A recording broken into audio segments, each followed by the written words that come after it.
Virus चीन के Wuhan की जैविक हथियार बनाने वाली लैब से लीक हुआ।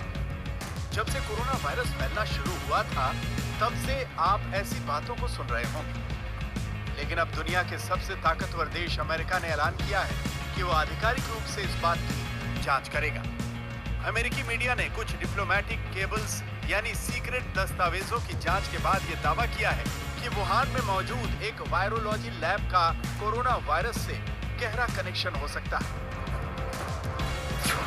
दस्तावेजों में वुहान इंस्टीट्यूट ऑफ वायरोलॉजी के बारे में कई महत्वपूर्ण बातें लिखी हुई। ये इंस्टीट्यूट चीन सरकार के Dubai engineering and technology research centre for viral diseases का हिस्सा है। 2018 में अमेरिका के साइंस डिप्लोमेट्स ने वुहान वायरोलॉजी लैब का दौरा किया था। अमेरिकी कूटनीतिज्ञों ने वुहान वायरोलॉजी इंस्टीट्यूट की लैब की ढीली सुरक्षा व्यवस्था को रिपोर्ट किया था और ये भी कहा था कि लैब में चमगादड़ों पर हो रहा रिसर्च खतरनाक साबित हो सकता है। फिर 2019 के आखिर में कोरोना वायरस फैलना शुरू हुआ और अब 2020 में अमेरिका के यही दस्तावेज कोरोना वायरस के फैलने पर हो रही जांच का बड़ा हिस्सा है। अब तक यही माना जा रहा था कि वुहान वायरस शहर के वेट मार्केट से फैला है, जहां चमगादड़ों को बेचा जाता था और भोजन के रूप में उनका सेवन किया जाता था। लेकिन अब लैब से वायरस के लीक होने की थ्योरी पर दुनिया ज्यादा जोर देने लगी है। अमेरिका के एक्सपर्ट्स को इस पूरी महामारी में वुहान की इसी लैब की भूमिका नजर आ रही है और उन्हें ऐसा लग रहा है कि चीन ने वुहान की लैब से वायरस फैलने की बात को दुनिया से छिपाने की हर संभव कोशिश की है। The United States government now has high confidence that while the coronavirus is a naturally occurring virus, it emanated from a virology lab in Wuhan. That because of lax safety protocols, an intern was infected, who later infected her boyfriend, and then went to the wet market in Wuhan, where it began to spread. Does that correspond with what you have heard from Well, officials? I don't want to say that, John, but I will tell you more and more we're hearing the story. And we'll see. When you say multiple sources, now there's a case where you can use the word sources, but we are doing a very thorough examination of this horrible situation that happened. This is a laboratory that contained highly contagious materials.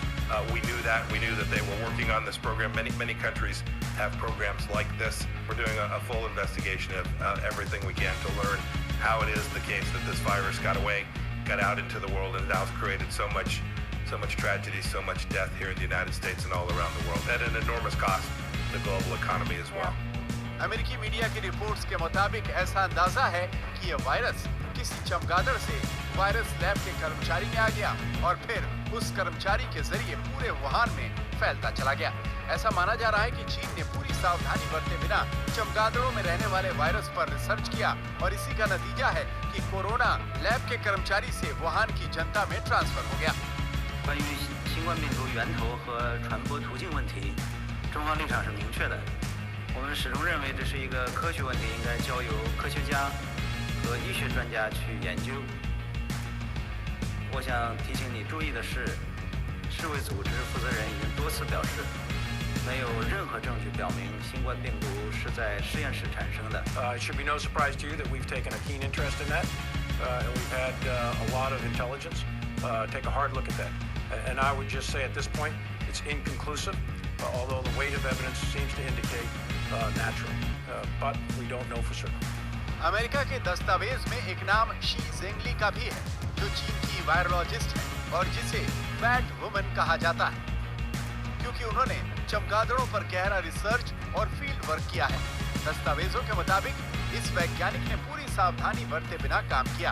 यहाँ ध्यान देने वाली बात यह है कि she Zhengli की team ने पहली बार फरवरी में दुनिया को ये बताया था कि यह महामारी चमगादड़ से निकले कोरोना वायरस की वजह से फैली है।